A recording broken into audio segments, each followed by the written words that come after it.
A Indesejada, de Iba Mendes. Conta-se que a morte bateu à porta de um homem no seu aniversário de 41 anos de idade.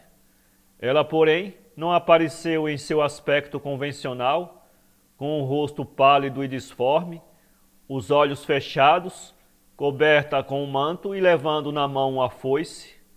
Em vez disso, veio aos modos de uma dama romanesca, trajada de um vestido branco, de finíssima cambraia, que lhe envolvia sensualmente o corpo, cujos contornos pareciam refletir as pinturas renascentistas.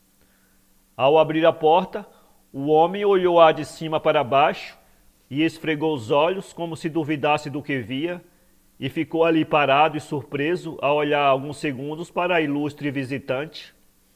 Mesmo hesitando, pediu-lhe que entrasse e lhe ofereceu uma cadeira.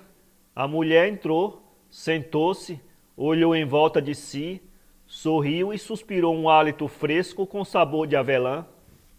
Visivelmente atordoado, ele perguntou-lhe como se chamava, de onde viera e qual o motivo de tão imprevisível visita, ao que ela respondeu que tinha por nome Indesejada, que viera de uma terra distante e que estava ali para levá-lo consigo. A carruagem está nos esperando, apronte-se depressa, e apontou para fora, onde se via um ostentoso veículo, aparelhado por 4 cavalos alados, semelhante aos das antigas mitologias. O homem cuidou estar sonhando ou enlouquecendo, então se aproximou e tentou tocá-la, ao que ela deixou-se tocar. Era com efeito de carne e osso. Ficou estático e terrivelmente assombrado. O que significava tudo aquilo? Com as pernas trêmulas e o coração acelerado, ele perdeu o sentido e desfaleceu no chão frio. Quando acordou, achou-se sentado na carruagem, ao lado da bela mulher, que fustigava sem piedade os animais para que corressem mais depressa. Depressa! Depressa! Os olhos deles pareciam soltar-lhes das órbitas, tamanho era o pavor que sentia. Ela, entretanto, procurou acalmá-lo, segurando-lhes delicadamente as mãos e as acarinhando, ao mesmo tempo em que cantava uma suave melodia que se fazia ecoar pelo espaço adentro. Foi quando ele percebeu que viajava acima das nuvens e que havia perdido de vista a terra. O medo agora se diluía numa sensação estranha e maravilhosa. Já então sereno, disparou mais e mais perguntas, uma atrás da outra, tão confuso estava.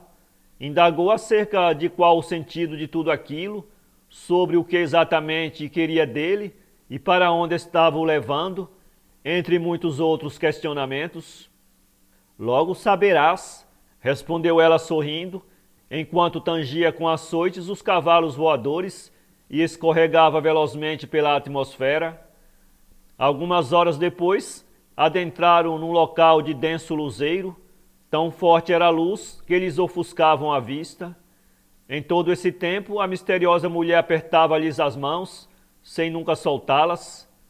Por alguns instantes, foi ele tomado por desejos sensuais lúbricos, voluptuosos e avassaladores. Tentou agarrá-la, beijá-la, mas ela o afastou, soltando-lhes as mãos e dizendo: ainda não é chegado o momento, meu amor. Esperai, esperai. Disse isso tão docemente que os olhos dele pareciam refletir as estrelas. O seu coração alegrou-se sobremaneira com tais palavras e se lhes aplacaram da mente os impulsos libidinosos.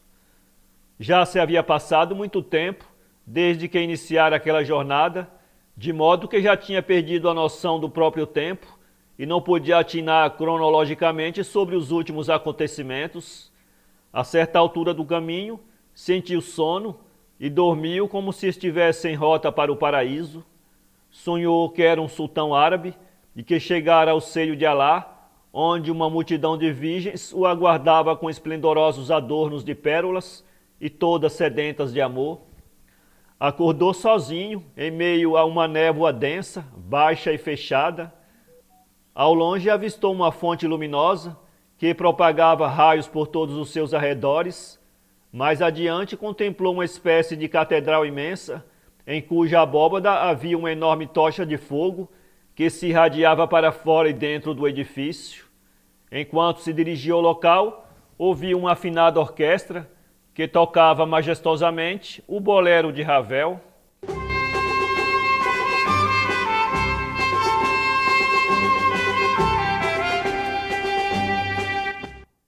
Estava enfim extasiado, entrou no templo e ficou maravilhado com o que ali viu. Não podia calcular a quantidade de congregados que por todo o recinto se aglomeravam, mas notou que os assentos estavam ocupados tanto por homens como por mulheres e também crianças, todos eles usando uma vestimenta longa e branca, e distinguiu alguns dos rostos. Reconheceu a mulher de um vizinho, com a qual tivera uma ligeira aventura amorosa e a qual falecera de um ataque fulminante enquanto ia encontrá-lo nos porões de uma velha fábrica abandonada. Ela o observava com um olhar sonso e sorriu-lhe piscando os olhos. Bem atrás da mulher estava um antigo patrão, um comerciante idoso de olhar carrancudo e amargurado, o qual fora assassinado por um funcionário que o havia empurrado sobre os trilhos de um trem. Do lado oposto a estes, identificou um amigo dos tempos de infância, um garoto de 10 anos de idade, o qual tinha sido atropelado por um automóvel enquanto brincava com os amigos na rua.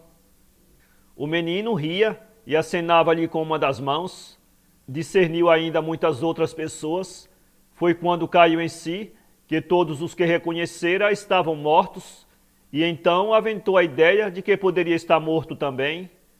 No entanto, não podia atinar com alguma convicção se ali era o céu, se o purgatório ou se alguma região do tenebroso inferno.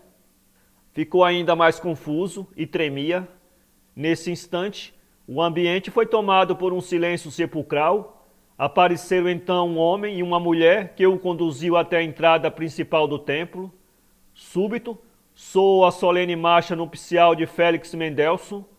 No altar estava ela, a indesejada, sorrindo e toda vestida de preto.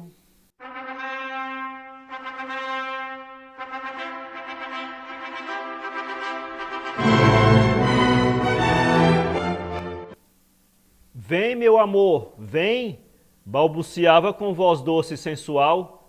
Vem, vem, saciemo-nos de amores. Um frio correu-lhe todo o corpo, ao mesmo tempo em que era tomado por uma emoção desarranjada, mesclada de temor e prazer. Um sacerdote, um idoso vestido de túnica longa e roxa, mirava-o com um olhar austero e perscrutador. Do seu lado direito estava uma mulher alta, segurando na mão uma balança toda de ouro. Do lado oposto desta, um homem, igualmente alto, sustinha na cabeça um imenso livro com todas as páginas em branco. Bem atrás havia uma anciã, aparentando mais de 100 anos de idade, que portava sobre o ombro esquerdo uma enorme ampulheta, que reluzia como um facho de luz. Um grupo de 7 crianças cercava a noiva e lançava sobre ela pétalas de rosas vermelhas. A mulher sorria e dançava de felicidade. Aproxime-se o noivo, conclamou aquele que ministrava a cerimônia. Ao acercar-se do altar, a indesejada tomou-lhe as mãos e ambos ficaram defronte ao prelado, que lhes entregou as alianças. Após um breve e protocolar sermão, declarou este mulher e marido. Beijaram-se. Finda a solenidade, seguiu o casal até a carruagem, que os conduziu ao cimo de uma montanha, coberta por espesso nevoeiro. Fazia frio e ventava muito. De lá ele curvou-se e contemplou a terra, inclinou-se mais e reconheceu a cidade onde vivia. Logo em seguida avistou a rua em que morava. Por fim, fixou o olhar com admiração na casa onde habitava. Notou grande movimentação dentro dela. Pessoas saíam e pessoas entravam. Algumas choravam, outras cochichavam. Uma mulher caía desmaiada. Daí a pouco notou sair dali um caixão, e os seus olhos o seguiam até o velho cemitério. Alguém levantou a tampa do ataúde. Lá estava ele, morto, prestes a ser sepultado. Assustado, ele vira-se para o lado e fixa o olhar na feliz esposa, que lhe toma as mãos e salta no precipício. Lá embaixo deixava-se cair a última pá de cal sobre o defunto. Para ler este conto, acesse www.poeteiro.com.